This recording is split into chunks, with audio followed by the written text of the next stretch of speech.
Bonjour et bienvenue à toutes et à tous.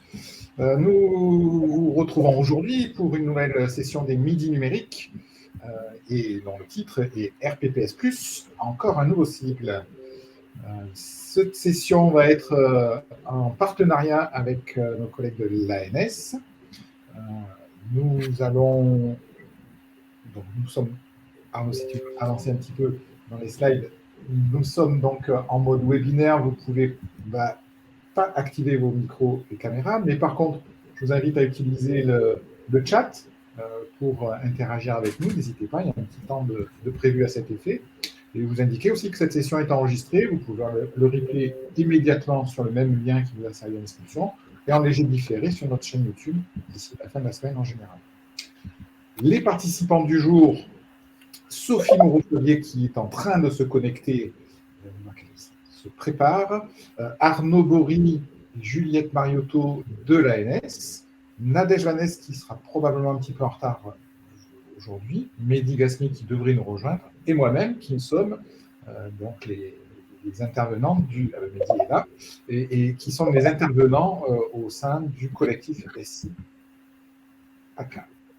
Ce webinaire s'inscrit dans une continuité du cycle sécurité et authentification, en étant un petit peu le cycle sécurité qu'on a lancé dès le mois de novembre, décembre, et on continue avec le pendant qui est sur l'authentification. Et je pense que je vais te laisser la parole pour prendre la suite.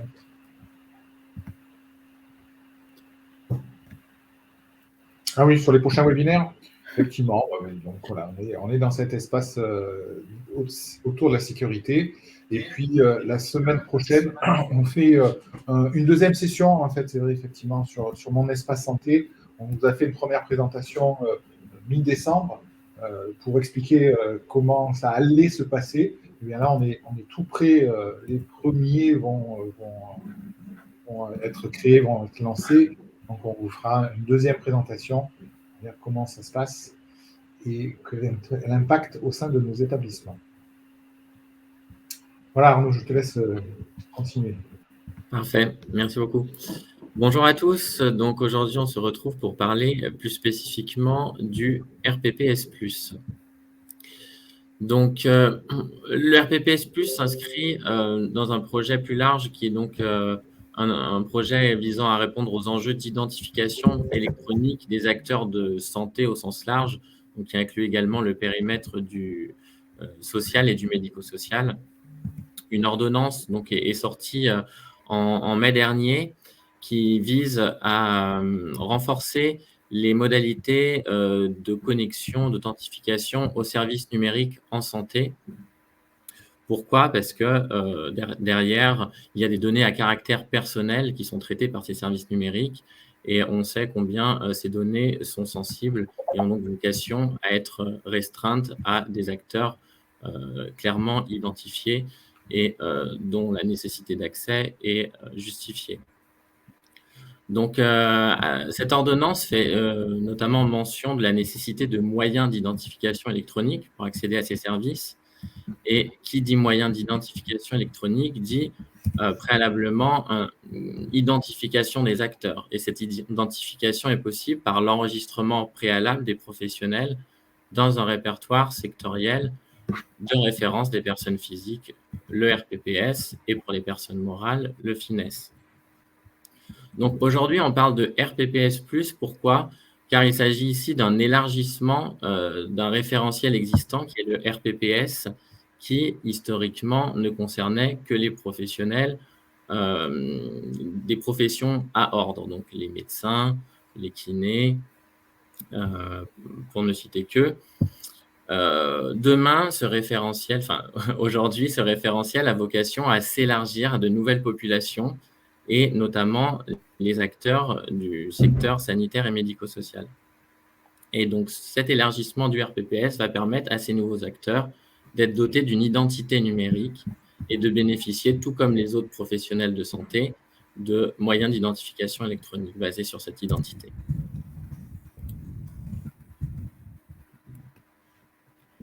Alors, Petit rappel, donc aujourd'hui, le RPPS, c'est les professions à ordre exclusivement. Dans notre annuaire national, on retrouve également des populations qui sont des professions à obligation d'enregistrement en ARS, qui sont donc appelées professions ADELI. Je ne sais pas si ça vous parle. Ces professions ADELI ont vocation, d'ici fin 2022, à rejoindre également ce référentiel national, le RPPS. Et le RPPS+, donc si on regarde la dernière section bleue avec les professions là, en vert kaki, on retrouve ici tous les acteurs du médico-social qui n'ont pas d'autorité d'enregistrement clairement identifiée, c'est-à-dire qu'ils ne se rapprochent pas de l'ARS pour être enregistrés, ils n'ont pas d'ordre non plus. C'est un peu, on va dire, les laissés pour compte historiques qui aujourd'hui sont adressés par ce RPPS+, et qui ont la possibilité, via un enregistrement par leur employeur, d'obtenir une identification nationale pérenne et unique via le portail d'enregistrement RPPS+. Donc, il faut bien garder en tête que, contrairement aux professions ADELI ou aux professions donc, qui ont une obligation d'enregistrement du diplôme auprès des ARS ou des professions à ordre, le RPPS+, n'a pas vocation à enregistrer systématiquement tout acteur du médico-social. Cet enregistrement doit être justifié par un besoin d'accéder à des moyens d'identification électronique pour accéder à des services numériques de santé, ou besoin, par exemple, d'accéder à une messagerie sécurisée nominative. En aucun cas, il ne s'agit d'un enregistrement systématique et obligatoire.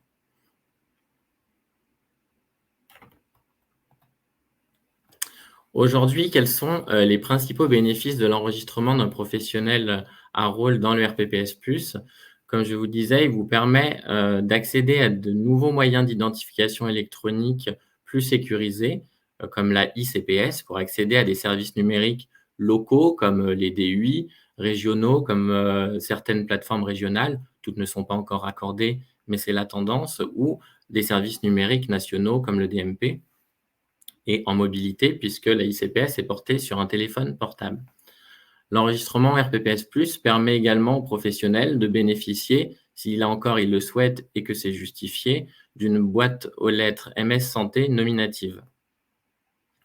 Et à retenir donc que cet enregistrement RPPS+ est une identité unique et pérenne du professionnel de santé durant toute la durée de son exercice. Peu importe qu'il change de structure ou de rôle, son identité étant rattachée à son état civil.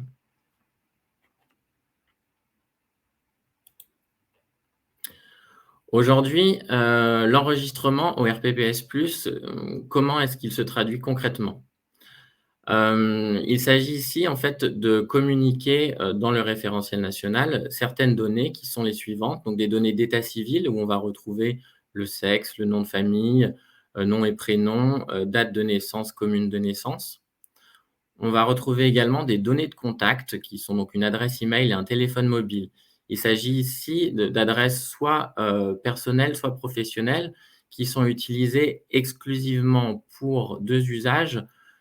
Premier usage qui est de communiquer au professionnel qu'il a bien été enregistré dans le RPPS+, et le deuxième usage, qui est non des moindres, qui est permettre l'activation de la ICPS, puisqu'il s'agit ici d'une authentification avec donc double facteur, où vous allez recevoir à la fois des informations par mail et par mobile que vous allez devoir combiner pour pouvoir activer la ICPS. Enfin, donc, il y a également des informations concernant la situation professionnelle qui sont enregistrées, nom et prénom d'exercice, établissement de rattachement et bien entendu, le rôle dans l'établissement.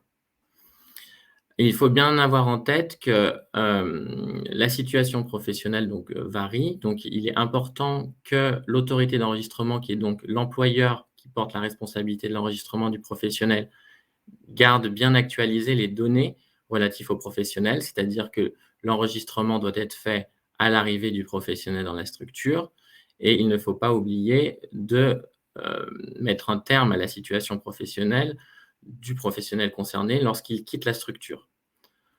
Un autre point important, c'est qu'un même professionnel, sur une même identité RPPS, peut avoir plusieurs situations professionnelles déclarées, soit parce qu'il exerce plusieurs rôles au sein d'une même structure, soit parce qu'il exerce un même rôle au sein de structures différentes ou différents rôles au sein de différentes structures. Il est important de bien garder en tête que la responsabilité de la qualité des données enregistrées dans ce référentiel incombe à la structure qui est donc l'autorité d'enregistrement pour le professionnel. L'employeur étant le plus à même d'avoir une donnée actualisée de la situation du professionnel. Aujourd'hui, pour pouvoir prétendre à l'enregistrement de professionnels dans sa structure, il faut que la structure concernée ait contractualisé avec l'ANS, l'Agence du numérique en santé. Donc ce contrat d'adhésion est établi entre donc la personne morale et l'agence. Elle engage à la fois la responsabilité du représentant légal sur la qualité des informations qui vont être saisies concernant les professionnels à rôle qui vont être enregistrés dans le RPPS, mais ça ouvre également des droits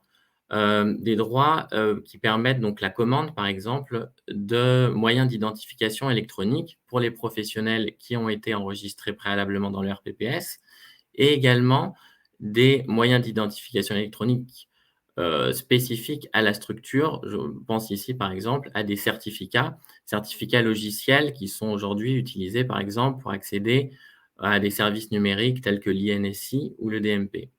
Concernant les moyens d'identification électronique de personnes physiques, on va plutôt parler ici de cartes de type CPX, donc des CPE nominatives, ou des CDE pour les professionnels représentants légaux de structure, ou bien la ICPS plus largement, donc pour l'ensemble des professionnels à rôle pour accéder à des services numériques. Donc aujourd'hui, cette contractualisation, comment est-ce que ça se passe très concrètement ? Pour contractualiser avec l'agence, il faut donc déjà prendre connaissance des conditions générales d'utilisation des moyens d'identification électronique. Donc ça va vous expliquer qu'est-ce qu'un moyen d'identification électronique et quels sont les engagements que vous avez lorsque vous les utilisez. Ensuite, il faut compléter le contrat d'adhésion. Donc ça, c'est un contrat qui est à compléter et à signer par le représentant légal de la structure et à retourner à l'ANS. Également, ce contrat d'adhésion doit être accompagné de la commande d'une carte physique pour le représentant légal qui se fait donc via un formulaire F101 pour le citer plus spécifiquement. Donc voilà, nous avons fait le tour de ce qu'est le RPPS+, dans les grandes lignes et les prérequis à l'enregistrement des professionnels et à la commande de moyens d'identification électronique. On va passer donc à la phase de questions. Arnaud, dans le chat, il y avait une question, si je ne m'abuse, sur les bénéfices aussi pour ProSanté Connect. Alors, Oui. la question est un peu vague. Qu'est-ce qu'on peut dire de ce que je comprends? Aujourd'hui, ProSanté Connect, ça va être un moyen qui est plutôt côté éditeur, qui permet justement de déléguer les modalités d'authentification d'un professionnel via donc ProSanté Connect, qui est porté par l'ANS. Et donc, c'est un peu une boîte à outils ProSanté Connect. ProSanté Connect va s'appuyer derrière sur l'utilisation soit d'une carte physique de type CPX, soit d'une carte dématérialisée de type ICPS. Et donc, en fait, ProSanté Connect va simplement lire les données d'identité qui sont portées par ces moyens d'identification électronique et les transmettre au service numérique qui va, lui, décider si la personne est habilitée ou non à accéder au service numérique.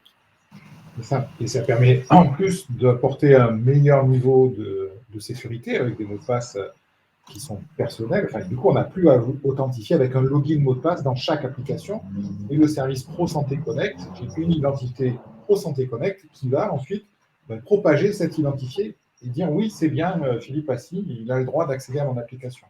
Donc, c'est intéressant quand on a en face des éditeurs qui ont déjà intégré cette fonctionnalité-là.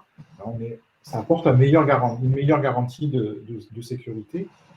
Et ça nous facilite aussi, c'est vraiment, je crois, une des premières conclusions qu'on peut avoir, hein, c'est effectivement, on va avoir des outils qui permettent d'authentifier, d'identifier et d'authentifier, donc c'est bien connaître et s'assurer qu'ils ont le droit d'accéder à des ressources numériques et des services numériques de manière forte et sécurisée. Et puis, ça nous permet aussi d'avoir un œil. Alors oui, c'est vrai qu'il y a cette petite charge qui vous incombe de devoir être l'autorité d'enregistrement. Mais finalement, si on y réfléchit, c'est jamais qu'une petite procédure de plus dans vos process RH. Vous avez forcément à vous soucier de l'arrivée d'un nouveau collaborateur, avec quelle application il doit avoir, est-ce qu'on lui donne une boîte mail, est-ce qu'on lui donne un accès au DUI? Eh bien, il faudra juste ajouter la colonne, bien sûr, RPPS+, je l'enregistre parce qu'il a besoin d'accéder à un certain nombre d'informations, et puis à la fin de son contrat, son départ, peu importe, et bien là, on a pareil, la même problématique de couper sa boîte mail, couper ses accès à l'intranet, couper l'accès au DUI, et couper l'accès RPPS+, c'est-à-dire déclarer qu'il ne fait plus partie de votre organisme. Donc, c'est pour ça qu'il y a cette partie un petit peu technique, mais c'est aussi peut-être d'avant tout une partie organisationnelle. Et puis, c'est super important pour pouvoir partager des informations. Hein. Votre DUI va communiquer via le DMP, communiquer via la messagerie sécurisée, avec mon espace santé, dont on parlera la semaine prochaine. Et bien donc, ces services numériques ont besoin de savoir, de s'assurer qu'on a affaire aux bons professionnels. Et c'est enfin la possibilité pour le médico-social, qui a des professions, donc comme on l'a dit, qui ne sont pas à ordre, ce n'est pas des infirmiers, c'est des... Voilà. Donc on peut aussi leur donner ce même niveau de sécurité. Il y avait une question qui demandait où trouver les documents cités pour adhérer. Donc, tous les documents sont disponibles sur le site de l'agence. Je vous rajouterai les liens dans le support qui vous sera diffusé. Arnaud, sera-t-il possible d'avoir la liste des profils RPPS+ et RPPS? Du coup, je pense que c'est important pour qu'on sache exactement c'est quoi un RPPS+, c'est quoi un RPPS, pour qu'il y ait bien une frontière par rapport à définir ça. Le RPPS+ n'est pas un répertoire à part, c'est simplement, on va dire, un nom qui est utilisé pour définir l'élargissement du RPPS. C'est-à-dire que même les professionnels à rôle du médico-social qui vont être enregistrés dans le portail RPPS+, vont se voir attribuer un numéro qu'on appelle RPPS. Aujourd'hui, il faut bien comprendre que le RPPS, c'est, on va dire, la cible ultime. Historiquement, on avait donc les professionnels, les professions RPPS, donc qui sont historiquement plus les professions à ordre, mis à part les infirmiers qui sont arrivés plus tardivement. Ensuite, on a les professions avec obligation d'enregistrement des diplômes auprès des ARS, donc qui étaient les professions dites ADELI, avec un identifiant national, mais qui évoluait suivant la géographie du lieu d'exercice. Demain, toutes ces populations, professions ADELI, vont basculer dans le RPPS. Donc, elles n'auront plus qu'un identifiant unique, même si elles continueront de s'enregistrer auprès de leur ARS. Et donc, on élargit encore plus avec ce RPPS+, en s'adressant à des professions qui, jusqu'à présent, n'étaient pas concernées par l'identification numérique au niveau national.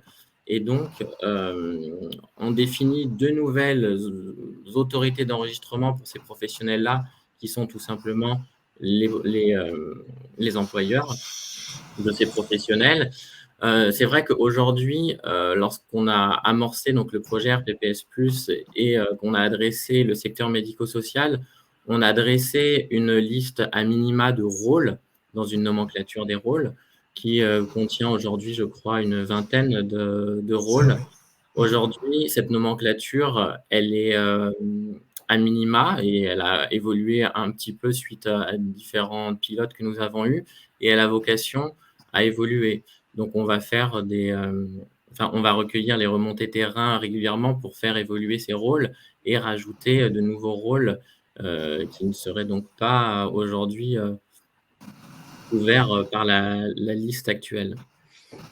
Donc, on a une dernière question peut-être avant de conclure qui demande est-ce que c'est valable pour un CDI, un CDD et de l'intérim? Alors, aujourd'hui, il n'y a pas de limite. Simplement, la limite de l'intérim, c'est que si c'est de l'intérim sur une journée, le temps de mettre en place, de faire remonter l'information, la personne sera déjà partie. Donc, l'utilité est moindre, mais il n'y a pas de prérequis particuliers, CDI, CDD, intérim. Gardez simplement en tête aujourd'hui que il y a des délais entre l'enregistrement, par exemple, d'un professionnel dans le portail RPPS+, c'est-à-dire que vous allez enregistrer un professionnel à l'instant T dans le portail. Il va être visible dans l'annuaire santé à T plus 24 heures. Le professionnel, lui, va recevoir son numéro RPPS sous, on va dire, une demi-heure suite à l'enregistrement. Mais par contre, il ne sera en capacité d'activer sa ICPS que 48 heures après son enregistrement. Donc ça, c'est un élément qu'il faut garder en tête, notamment lorsque vous parlez d'intérim.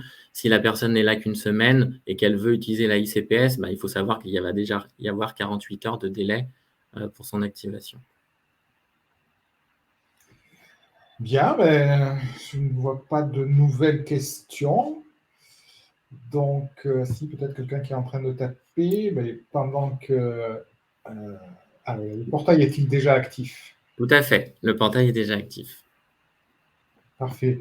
On mettra toutes ces infos dans le support qui va vous être envoyé dans l'après-midi ou demain.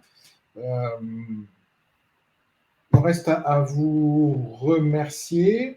Vous signalez, si vous n'avez pas suivi le webinaire de ce midi, que nous allons lancer avec l'ANAP un questionnaire, un autodiagnostic, afin de mieux comprendre, mieux connaître le niveau de maturité des systèmes d'information des structures en PACA, et que ce premier jet de cette première fournée d'autodiagnostic nous servira pour alimenter nos échanges de la première journée de partage, le premier groupe de travail du 28, pour lesquels je vous mettrai également toutes les informations dans le mail avec le support. Donc, on vous invite à remplir l'autodiagnostic et surtout, peut-être encore plus, à participer à la journée du 28. Pendant ce temps, j'ai 2-3 questions qui arrivent, donc on va y répondre. Ma carte CPE ne fonctionne pas malgré plusieurs relances. Que faire? Alors, il faut contacter le support. Malheureusement, c'est un peu hors champ RPPS+. Après, ça dépend vraiment du cas spécifique. Je ne peux pas vous répondre malheureusement là, en direct. Je vous invite à contacter le support de l'ENS. Et une dernière observation plutôt que question. Le contrat est très facile d'accès et son renseignement possible en direct. Donc voilà qui est rassurant. Mehdi, un mot de conclusion? Moi, je pense que c'était intéressant de parler du sujet RPPS+, parce que ça arrive à grands pas. Il y a beaucoup de questions autour du RPPS+. Je pense que c'est important de s'y atteler, et surtout, c'est simple à utiliser. Donc, du coup, je pense que cette réunion ce webinaire était important. Et surtout, votre présentation très simple et très intuitive, vraiment. Merci beaucoup à vous, participants. Merci beaucoup à vous, animateurs, co-animateurs avec nous pour cette session du jour. Donc, n'hésitez pas, on va vous faire passer toutes les informations. Vous aurez les contacts pour soit direct dans l'ANS, soit le grade, soit le collectif. Enfin, vous n'êtes pas seul autour de cette aventure RPPS+. On a bien d'autres sujets. Il ne reste plus qu'à vous remercier et vous souhaiter une bonne après-midi. Au revoir. Au revoir. Merci, au revoir.